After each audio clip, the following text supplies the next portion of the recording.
Hello Internet, and welcome to my live reaction for Fire Force Chapter 279. Yep, 279. When we last left our heroes, Assault's doppelganger showed up.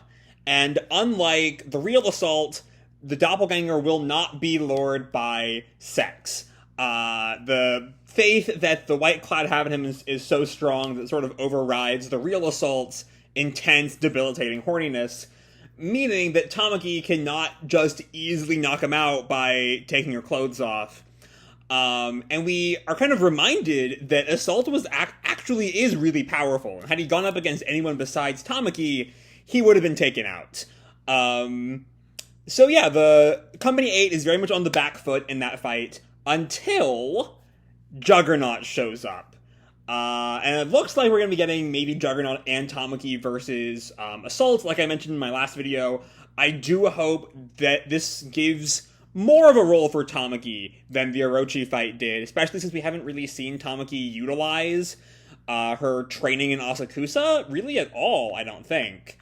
But yeah, that's sort of where we left off, with the Assault fight in full force. Our cover picture here is a heart with like a not allowed sign cut through it. The final state of mind on the path of abstinence. Chapter 279, Suppressing Assault. And so we open with our scan later page and our buy the manga page. And then we open where we left off, with Assault kind of standing in the crater that Juggernaut's missile has left. He's, barely harmed, but the ground is like fractured around him. The absurdly powerful Assault's doppelganger. Can Juggernaut's arrival turn the tides? And Assault sort of stares them all down. Come, I'll take on all of you at once. And Obi starts, strategizing. Maki and I will make an opening. Hinua, you provide fire support. You three, turning to Juggernaut, Tamaki, and Arrow, the three third gens, follow up on Hinua's attacks. And Arrow kind of agrees with Obi's reasonings.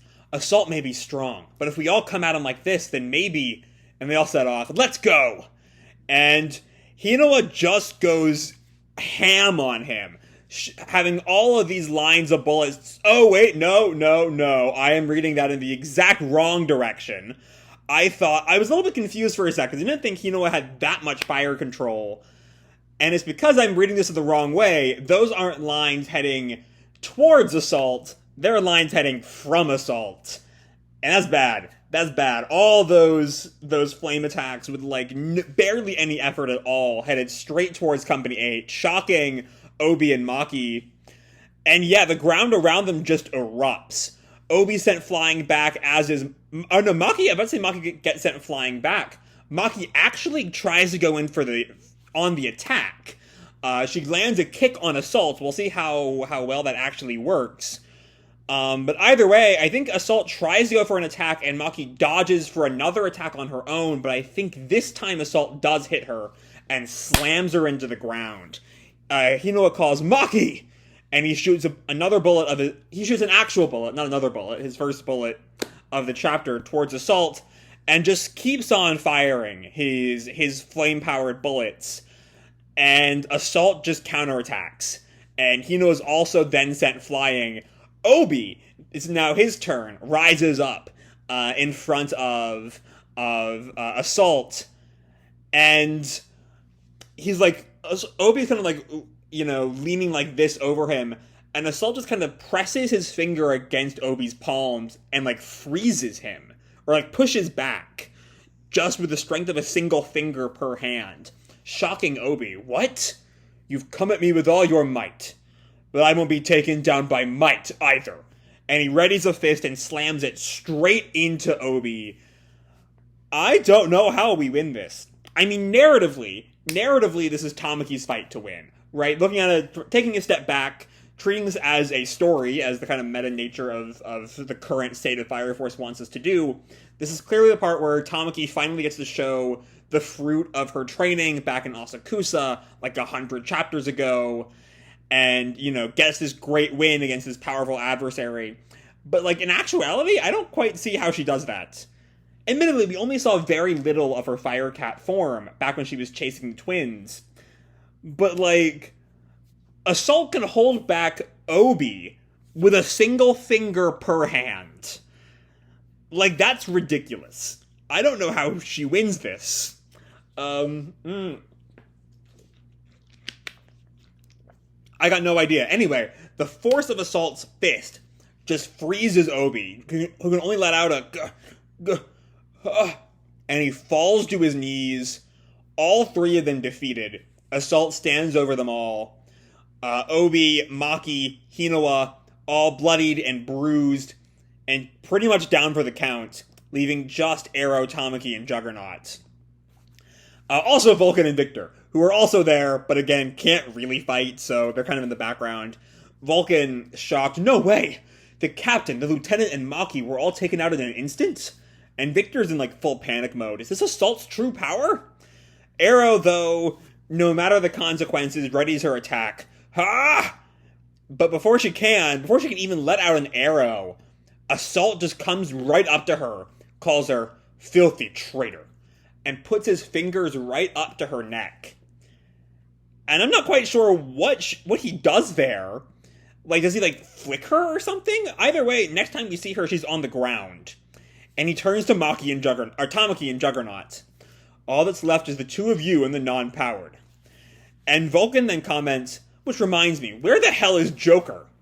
Victor tells him he's looking into another doppelganger, which is almost certainly going to be Burns. 99% chance it's Burns, 1% chance it's Joker's doppelganger. I can see it being Joker, but given how much Burns has been teased, we're going to get Joker versus Burns very soon. Maybe as soon as this fight's over. Anyway, Assault turns to Juggernaut. You there. You're not part of the 8th. I'll let you go. Leave now. And Juggernaut retorts, I can't do that. And Assault just looks at him. What? And Juggernaut gets this sort of Big Damn Shonen speech that y'all know I love so much. Abandoning their loved ones and fleeing isn't what a fire soldier does. I never do something like that. And Assault just stares him down. Did you not see what just happened? You don't stand a chance. And Juggernaut just simply tells him, I already know that. The world's ending, and I could die at any moment. I don't want to leave any regrets. I'll protect the one I love. That's some good... Y'all know I love me some Juggernaut, especially after the Orochi fight. But, you know, he's fully accepting, much like Arthur did at the end of the fight with Dragon, that, like, he doesn't really have the power to make it out of here alive.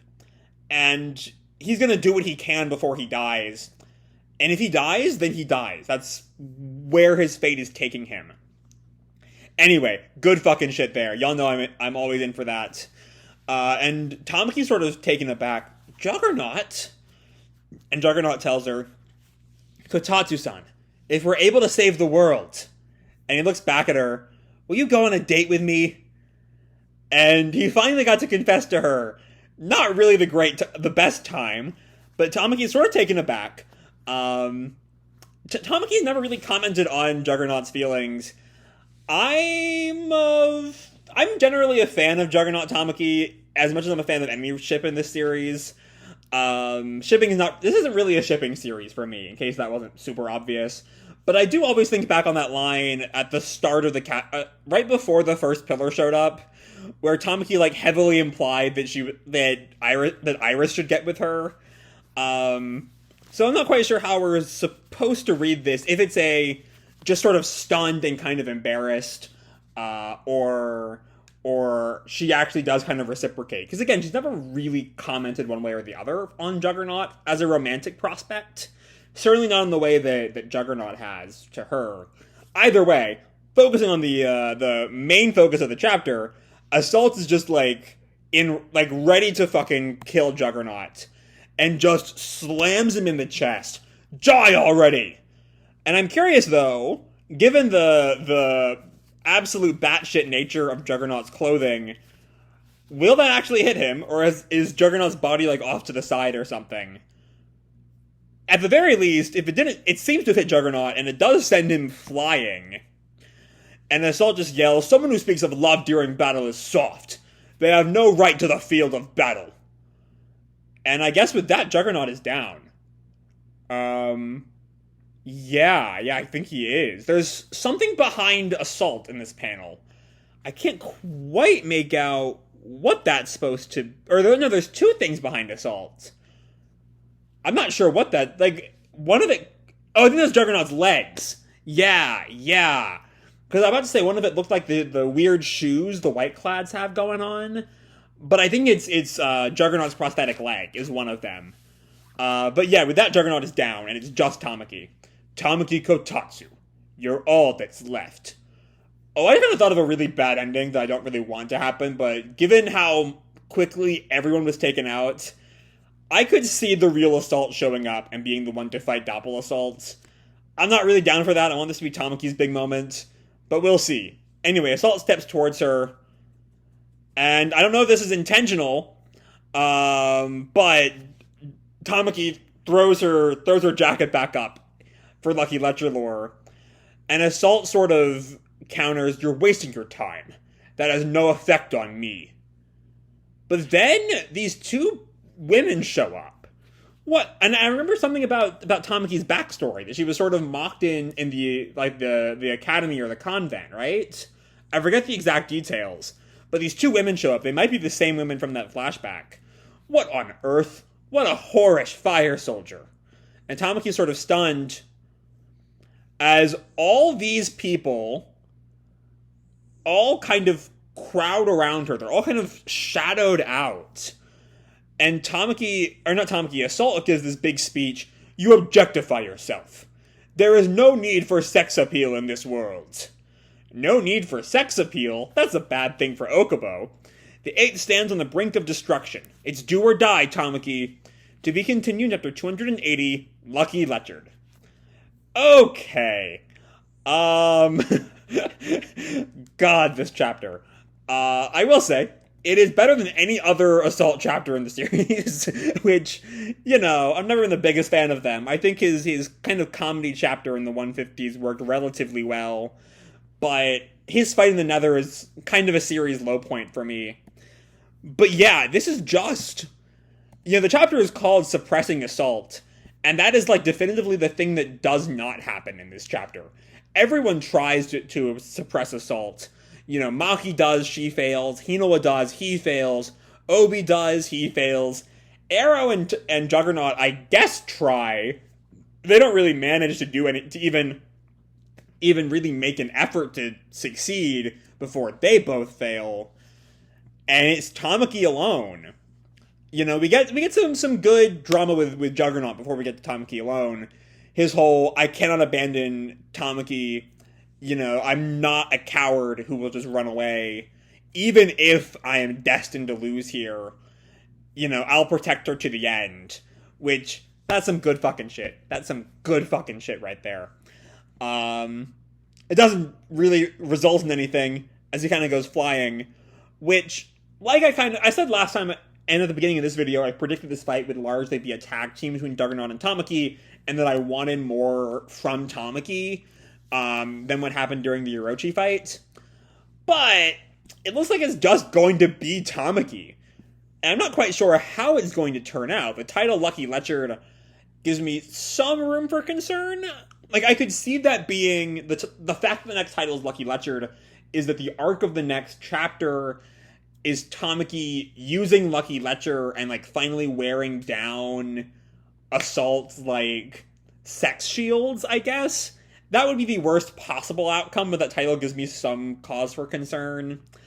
And the thing that'll make that even worse, beyond just serious threat get sex to death again, is that we had, I kind of brought up earlier, 100 chapters ago, Tamaki went through this whole training about wanting to get stronger, and, she'll not need to rely on Juggernaut next time. She will do it on her own, or at the very least be able to stand with the best of them. And this situation is the perfect situation from a narrative standpoint to kind of provide that. It would be incredibly aggravating if that's not what happens. And that title gives me some cause for concern. Admittedly, I am presuming things without actually having...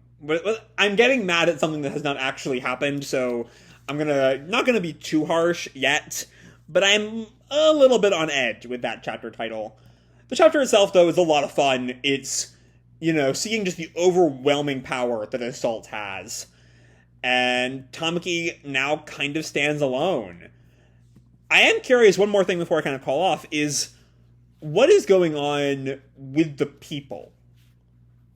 Like, is the idea... Because all of a sudden, there's this crowd of people shaming Tamaki in the same way Assault is shaming Tamaki. Which maybe... I'm not quite sure if doppelgangers can affect the public perception in Adola. Like, I'm not sure if something from Adola can then affect how Adola works in the same way someone from the real world can. But if so, then could it be that Assault's rejection of sex is, like, so powerful that it's affecting everyone else? Or maybe these are doppelgangers also brought in by Assault? We see them, like, shadowed out in that big shot at the end of the chapter, though we see them with faces a bit earlier on. I don't know. I'm not sure. That's one of those things that remains to be seen.